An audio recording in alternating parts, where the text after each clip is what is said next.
All right, picture this. You're about to get married, right? Huge life moment. But what if I told you that being a really good son could actually make you a not-so-great husband? Wait, really? That sounds like a paradox.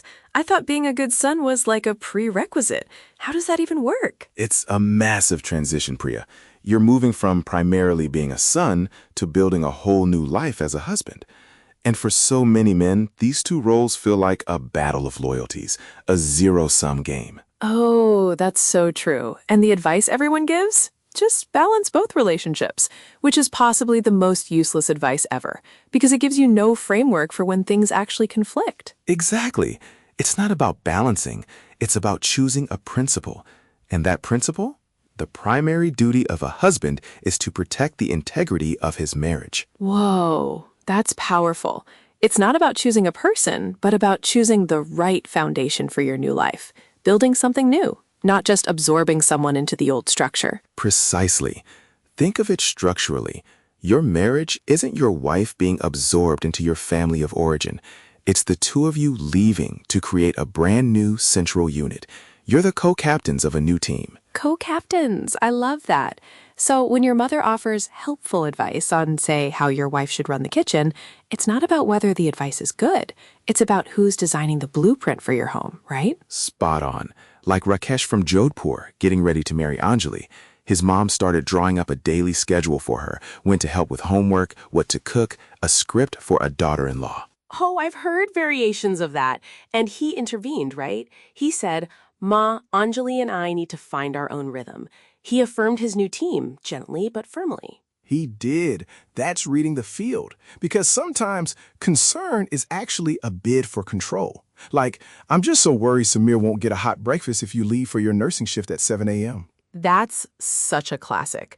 It sounds like care, but it totally puts the fiancé on evaluation, frames her as a service provider, and makes the grown man sound like he can't make his own tea. Exactly. And this dynamic isn't tied to gender. A bride's father can totally do the same thing with a future son-in-law. That's so important to remember.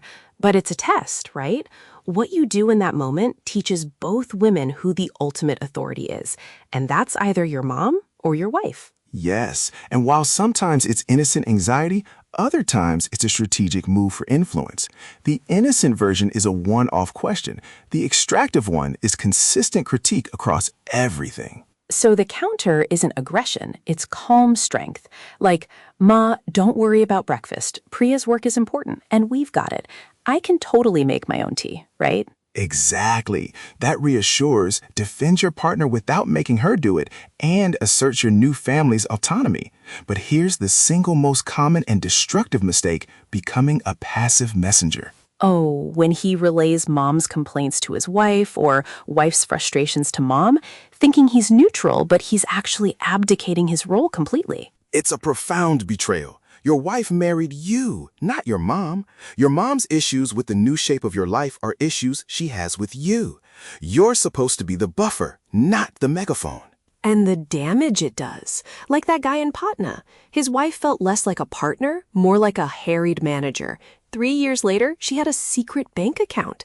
The boundary he refused to draw became a wall in his marriage. Exactly. He outsourced the conflict and in the process, outsourced the trust. So how do you build that new alliance correctly? You decide privately and announce publicly. Like Karan, who aligned with Divya about his job plans before meeting her dad again. He spoke for the we. Yes, it moves the conversation from your family debating your future to your family being informed of it. And you use I and we when you speak, not Priya wants or Priya says. Exactly. I believe we need our own space, not Priya wants her own apartment. That tiny shift in language is monumental. It owns the boundary. And it goes both ways. Like Sunita, whose fiancé Anil was getting advice from her father. She stepped in to be the buffer for him. It's about being a team, always. Oh, that's key. It's not just about the man's family. It's about both partners protecting their new unit. And sometimes the most important info is in what's not said, right? Totally. Does your potential partner actually show curiosity about your relationship with your mother beyond the logistics? And what does your mom ask your fiancé? Is she hiring for a position or welcoming a person? Those questions truly tell the story. And we have to weigh the cost of two potential errors here. Error 1, setting a boundary too bluntly, causing temporary pain for your mother. It feels like a violation, a hard adjustment. And error 2, failing to set boundaries at all, which isn't a single painful conversation, but a slow, corrosive poisoning of your marriage. Your wife learns she's second. One path is a difficult adjustment for your family of origin. The other risks the quiet, comprehensive failure of the new family you're trying to build. The choice is clear. It's about choosing to build, to protect, and to lead your new life with unwavering clarity. That's the most important job of a husband and a wife as you forge your own path together.